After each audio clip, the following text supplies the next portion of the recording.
So I don't know a whole lot about the Duggars. Never been a big fan of them. Didn't watch the TV show. I looked at the TV show and said, you know, hard pass. Hard pass. I know those kinds of people and I don't need to watch a TV show about them. But the rest of the United States seemed to just fall in love with this family. So it was pretty shocking for some people, not for all of us, that there would be some pretty awful things in the family, things that were going on that were on the down low that no one talked about, and then things come out, secrets get unveiled, and now we have a documentary about that because I guess that's just what we do now.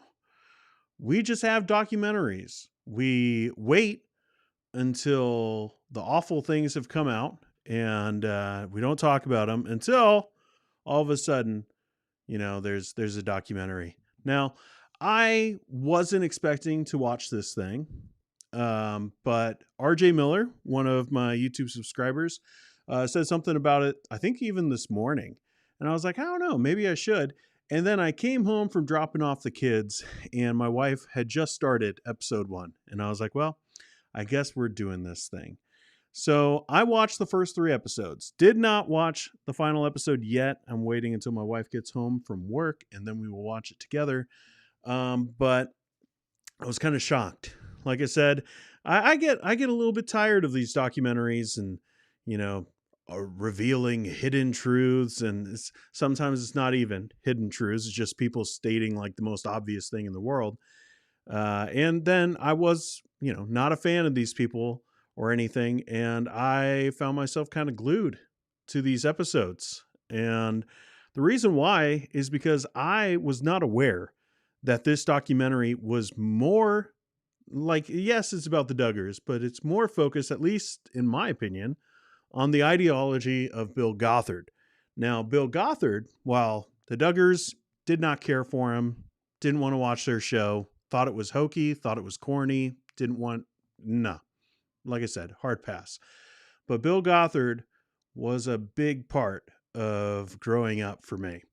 I've shared this a few times here on my channel, but I grew up in the IFB, Independent Fundamental Baptist background, and I grew up in a family that was far more conservative than the church that we belonged to, and far more conservative than definitely where I am now. And with that, Bill Gothard tapes were all around my house. My dad was constantly listening to them, going to seminars, talking about how amazing the seminar was. And so I was interested once I realized after, the first couple minutes of episode 1, I was pretty interested to see where they were going to go with this, because if you know the history of Bill Gothard, it is insane. Like, I think that's pretty much the most mild way that I could put it. And this documentary, this 4-part documentary, goes into detail on the wild aspects of Bill Gothard.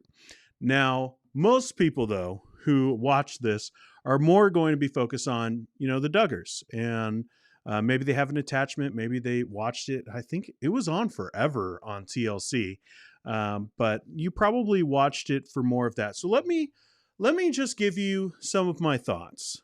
Some people ask me, it's flattering, by the way. It's like not a hardship or anything. If you have content that you want me to watch and do, maybe I'll watch it and maybe I'll talk about it. And I appreciate the people who asked me about this. So I wanted to share some of my thoughts on it, because apparently at least a few of you care what I think about things. It's kind of crazy. Again, just a guy in my basement. But the first thing that I wanted to talk about as I watched the first 3 episodes of this thing was the over spiritualization of everything. And boy, is that rampant in fundamentalism, where everything is looked at through this spiritual lens. And I know, like, for anyone who might be watching this, I'm a very conservative, Reformed Baptist Christian. So that's my perspective. That's where I'm at now. And again, coming out of the IFB movement ish. It's a weird background, but so that's where I'm at. But looking at this thing, like it's just I've seen it so many times with Christians in the backgrounds that I've come out of, Bible colleges that I've attended, graduated from. Like these are real people who over spiritualize everything, who look at everything through like this lens of pseudo spirituality, and it's not real. If you look at the epistles, Paul specifically deals with a lot of the practicalities of living the Christian life in a fallen world, and it doesn't look like what these guys do. Like and it sounds good, right? As a Christian, you're thinking like, of course you want to look at things spiritually. Of course, like we want to do everything unto the glory of God, right? All of that kind of stuff. But what these people did was they took that idea of glorifying God in everything and warped it to where they could make rules about everything and focus on like spiritual things to a degree that you're making up things that don't exist. And this is something that I see in fundamentalism all the time, of making up rules because, one person might have struggled with some idea, some sin, some hidden thing, and they tell someone, and then all of a sudden that becomes a rule for everybody. And it's a violation of the conscience, but also it's just foolish because not everyone thinks that way. And as I watch this, like the first 3 episodes of this thing, I'm realizing, wow, what a huge problem this is, of talking about this idea of lust. And there was even a section where they started going through some of the curriculum from Gothard and like circling the inappropriate dress for women. They were having these girls do this, oh, you shouldn't wear lace because that's going to just make a guy lust after you and you're going to cause your brother to stumble. And it's ridiculous. Like they started circling, oh, the skirt goes up a little bit on the calf. On the calf? Like that's where they're at. And when you do that, it creates like this self-fulfilling prophecy of, oh, if you're struggling or you're focusing so much on like specifically in this 3-part series, and it relates to other sins too, but here we're really focusing on lust and dress and courting and things like that, because that's the thing that people want to know about, and it's why the Duggars were so popular. And they still go around. They still go around and they talk at these conferences and everything. But when you do that, when you focus so much on making sure that this area is well protected, you are creating a self-fulfilling prophecy where someone's going to fall into that temptation, and they might never have done that, right? Like they might never have gotten there of being like, oh, lace, that woman's wearing lace, oh boy, like maybe they would never have gotten there, but you put it into their minds.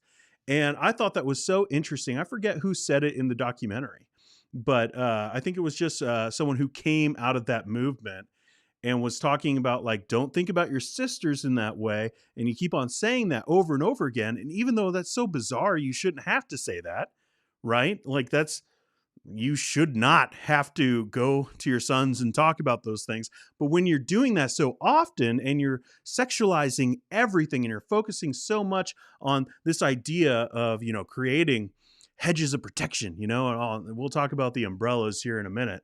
But when you're focusing so much on that and you have like little kids putting their hands to the camera and being like, oh, that's the inappropriate part, we can't watch it. What are you doing to those kids? You're saying this is what you focus on. And it's a self-fulfilling prophecy. And that obviously had, I would say, at least some effect in what happened in this family. And I don't want to go too far into the details of all that because it's the internet and people get mad at me and they say things about what they could do because I said, hey, that thing happened. But there's such a huge focus on the spirituality that they like even forget like the physical aspects of things, or they just like neglect things and say like you can't have fun. Like that was a huge part of this of just like courting. Like they focused a lot on Josh Duggar and his story, and obviously for good reason. But even when they were talking about this family friend that the Duggars had, and how Josh was courting their daughter, and how he asked permission to court for the purpose of marriage. And it's like, okay, I got to tell you, like, I don't have any daughters. I just have sons. But if I did have a daughter and someone came up to me at 15 years old saying that, I'd be like, you need to go away. You go away right now. Like this, nope, nope, nope, nope, nope, nope. But that's the idea of, oh, well, men and women exist for marriage, and it's this glorification of it. But in a way, it's seeing things through like the spiritual lens. And when you over focus on that and you forget about things like, hey, you might just be interested in the opposite gender, and you just want to go and hang out with that person. You when you focus so much on that, you create like these problematic scenarios, and you're not getting into that realm of, oh, I'm glorifying God in everything I do. All of a sudden you're creating temptations and pitfalls for yourself and expectations that are ridiculous, and saying, it's okay. And that's obviously something with Jim Bob and his wife Michelle. One thing that I learned, like, again, I don't know a whole lot about this family because I just didn't care. I'm sorry. But they got married. Michelle was 17 years old. 17 years old. This is not, 130 years ago. All right. They're not that old. Like 17 and 19. And then immediately started cranking out all these kids. And it's just, wow. You create a real problematic scenario where you don't even know who you are yet, but that's beside the point. But this idea of us versus them mentality was all over the place, especially in that first episode where you're focusing so much on like the world and the world being worldly, and we're Christians and we need to get Christians into positions of power, which is something that is very problematic right now. Talking about Christian nationalism, like, oh my goodness, man, did that sound familiar to what some people over in Moscow have been talking about. But we need to get these Christians into positions of power because we know what's right and they don't know what's right. And we need to tell them what's right and force that on them. And it's just, wow. And then, of course, the big thing with this over spiritualization is the idea of authority. And they did a very good job really dialing that in right off the bat.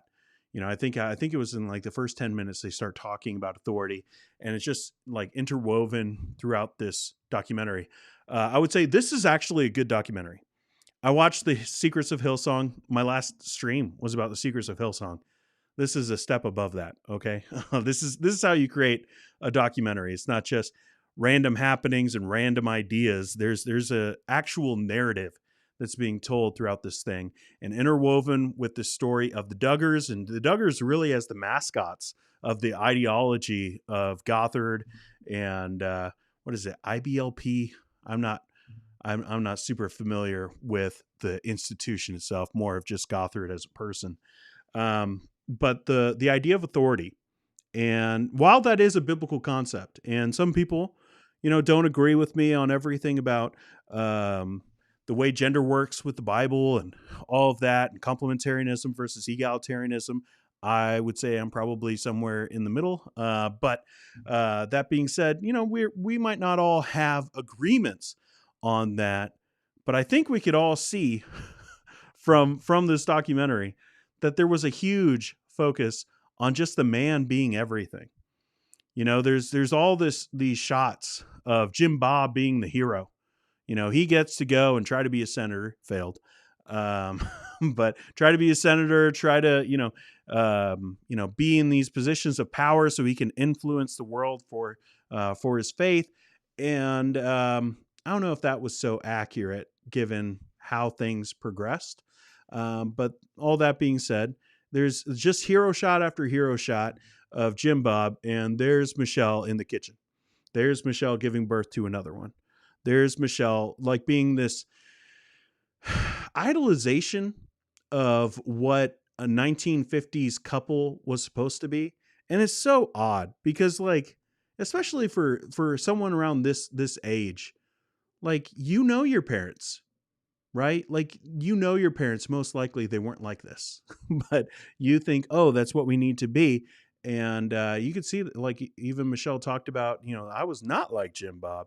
And there might have been some manipulation there. But this idea of authority is interwoven throughout it, because it's the man who has the authority over the woman. And because of that, it's not just the husband to the wife, it's also the father to the children. And the father gets to tell the children whatever to do, like just boss them around basically, and in some ways become their boss. Like, man, I realizing that these kids were not paid for any of their work was insane to me. Like, how does that get by with any law of where these kids who are filmed all the time get zero money? Like Jill, I think that's her name. She was like the main focus of the kids because she was willing to be on screen and be interviewed and all of that. But Jill said that she got $0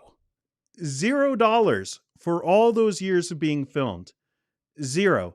And then when she tried to take it up with their management or agency, whatever, she was directed to her father because of authority, because of male headship, because of the stinking umbrellas. And let me just rant about the umbrellas for a minute. If you're familiar with Bill Gothard's teachings, you will know that they constantly use this ridiculously drawn idea of headship. And yes, it is based off of scripture, but they run with it and they take it to an unhealthy, unbiblical degree. And they say basically that man is the umbrella of woman. And so as long as the woman is underneath the umbrella, she cannot be touched by Satan. One, that's not how umbrellas work. All right, I'm from Seattle. Like, you obviously have never used an umbrella. Yes, you're gonna get touched. Like, the rain's still coming sideways. All right, but whatever. But this idea of umbrellas, it was like someone looked at the Bible. Bill looked at the Bible, saw the idea of covering, took it as, oh, that's like a literal covering, not understanding what Paul was trying to communicate about responsibility, not about power, but about responsibility. And he goes, okay, well, that sounds like an umbrella to me. It's like, it's a covering. It's, whoa, an umbrella. I could use that. And then he just takes this dumb idea and just sells it. And that's one of the other things that I noticed from this documentary.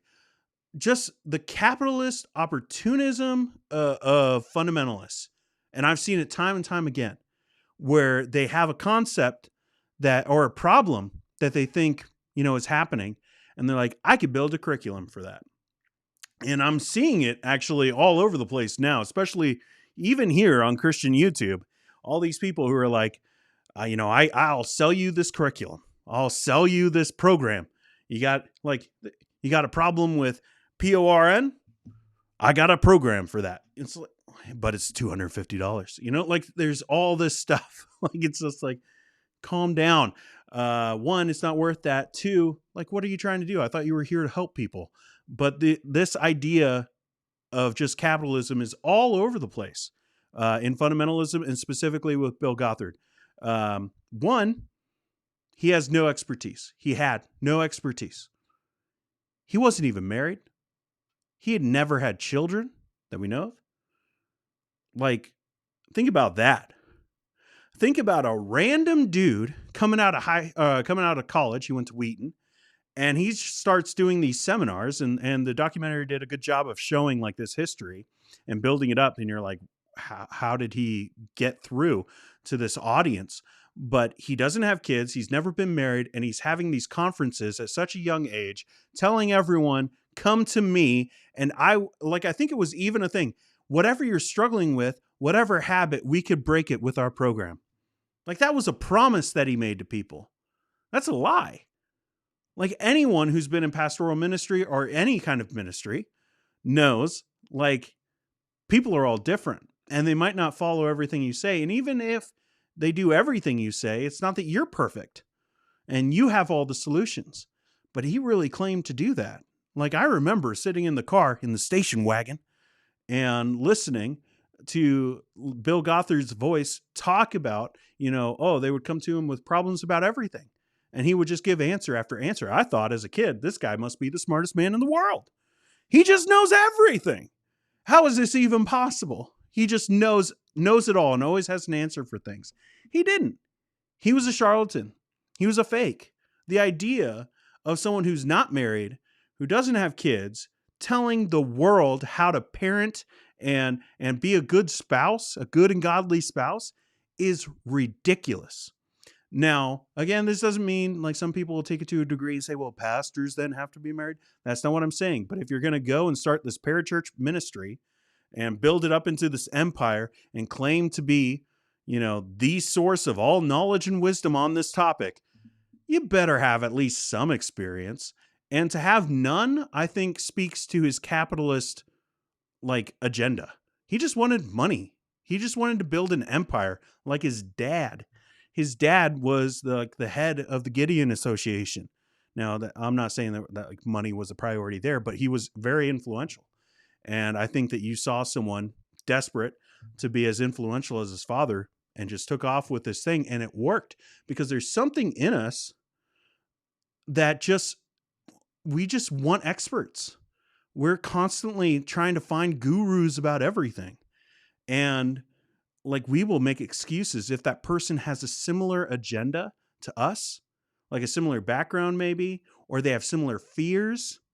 That's really the big thing with this whole documentary. There was such a focus on fear. Satan's going to get a little square in your heart if you listen to rock and roll. That was a quote. Satan will get a little square in your heart. You don't want a little square of Satan in your heart, do you? Well, then don't listen to rock and roll music. And if you think that's crazy, all right, I've heard that. I've been in the pulp or in the pew listening to a pastor who said that basic exact thing, talking about how rock and roll music is evil because it comes from Africa. Racist much? Term rock and roll means fornication. I don't want to embarrass you, but folks, it is an immoral thing, came from Africa. It is satanically induced, and it is sexually arousing. That was something that I heard in a Baptist church that claimed to not be fundamentalist, but was very much in that vein, very much with this idea of headship. That happens all the time. So what I'm trying to say is for people who are like, oh, this random weird cult. This is not Warren Jeffs, all right? This isn't some crazy sect of Mormonism and this small little thing. There are so many people, sometimes with good intentions, sometimes with bad, who believe everything that is shown in this documentary. Everything. And maybe they don't take it to the extremes that the Gothards did and that the Duggars do, but it's pretty dang close. And this kind of ideology is out there. And so I'm very thankful that this documentary came out, even though I literally had no clue about it until RJ Miller commented on one of the videos and said, hey, are you going to check this out?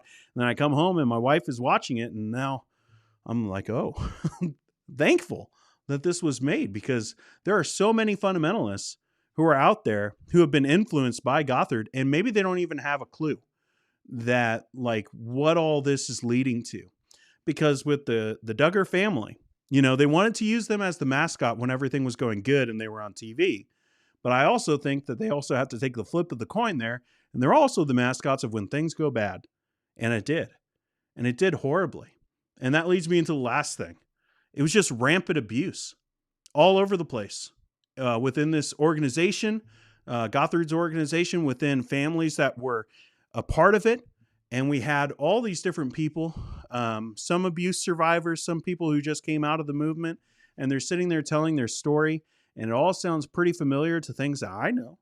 My wife is sitting next to me telling me stories of things that people told her and her family. And like, we weren't on the extreme side. I listened to MXPX, like I had freedom and those things were still being influenced on our families. And like, it's all over the place. But this also has like that flip of the coin of like, yeah, there's some positives of you get to be on TV and, talking about Jesus. Talking about Jesus is a good thing. But also, there's one of the sons that went to prison. And it could have been avoided. His aunt said that it could have been avoided had Jim Bob, which again, please no one. I'm not here to make fun of anybody, but just don't name your kid Jim Bob. I know you're probably from the South if you're considering it. Please don't. Consider their future. But Jim Bob, he could have done something. There was like, they knew about things that were happening in their family. The friend of the Duggars, whose daughter was being courted for the purpose of marriage to Josh Duggar, they said that Jim Bob had known about it for 3 years and didn't do anything. And then they go to the authorities, and it's a friend of Jim Bob's, and nothing happens. And then what happens later? The aunt says it could have been avoided had Jim Bob done something, had the father done the actual thing that headship requires and show responsibility and take action and act like a man and be biblical about it. Instead, he didn't do anything. He sent his kid away to go do ministry, building houses. And while that was happening, no change. And then eventually it just ends in him going to prison for what I'll call child media. And it's sad, but it happens. And it happens far more frequently than people would like to admit. This ideology is not that different from Warren Jeffs and extreme forms of Mormonism. And it's far more prevalent because you don't have the attachment of like the, multiple wives and polygamy and all that kind of stuff. You don't have that. But abuse is rampant in fundamentalist circles because we don't talk about such things. So the kids feel so much shame that they're never going to speak about it until it's found out. And by that time, who knows whether that person's going to be held responsible for it. And then you got money involved in positions of power and media and what's going to happen if everyone were to find out about this. And all of a sudden, no one finds out about it. I wonder why. Until boom, bombshell, it's released. Everyone knows. There's shame for everyone. And people's story get taken away from them. And that was probably the hardest part, was watching the daughter, Jill, talk about how she wanted to talk about it now because she didn't want the lies out there. She didn't want all these people who don't know her and don't know the story, saying unfactual things about what happened. And she wanted to tell her own story because it got hijacked from her. And that's so unfortunate, but it happens a lot of times in these circles. And what can we do? What can we do? We can hold people accountable. We can hold people accountable, and we can watch. Watch out for the guys that tell their wives to be quiet in public. Watch out for the guys that are like treating their wives like they're lesser than them. They're not hitting them. They're not, screaming at them. But you could tell something's off there. Watch out for those guys. Watch out for the kids that are so quiet and you know that there's something going on there. They got all dressed up for church. They're so focused on appearance, and there's a bunch of them, and they're all looking like they got forced to be here. Watch out for those kids. Talk to them. See what's going on. And it's not to say that everyone is like that, and that all these fundamentalists are this bad, and like that's not. I'm not trying to paint them with a broad brush. I know a lot of fundamentalists that are great people, great Christians who love Jesus. While I might have disagreements on stuff like back there, and music and a lot of other just superficial things, dress, um, they still love Jesus, and I'm thankful for them. But then there are fundamentalists who are like these guys, people who are more about moralism than they are about Jesus, who talk about how things are just getting worse all the time. And maybe they are, maybe they aren't, but they're always talking about that, and they're never talking about what they're trying to do about it. They aren't talking about how Jesus loves these people and we need to reach them. They're talking about, oh, this world's going to hell in a handbasket, all that kind of stuff. But I thought this documentary was a needed resource, and maybe will open up some eyes to what's going on in fundamentalist circles, because this stuff is prevalent.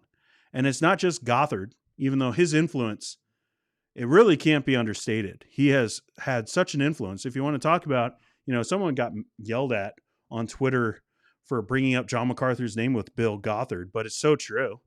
Like, they've used that same umbrella idea. They have the same views on headship. There isn't the other stuff, the other abuse that was happening with Gothard that is just shameful and awful, and I think proves that he wasn't even a Christian. But I'm not the Lord, but that's just my opinion. But that stuff is out there. It does make me concerned for people who leave fundamentalism and they go to something else, and they're thinking this will be more normal, and really what's normal is you're wearing jeans now.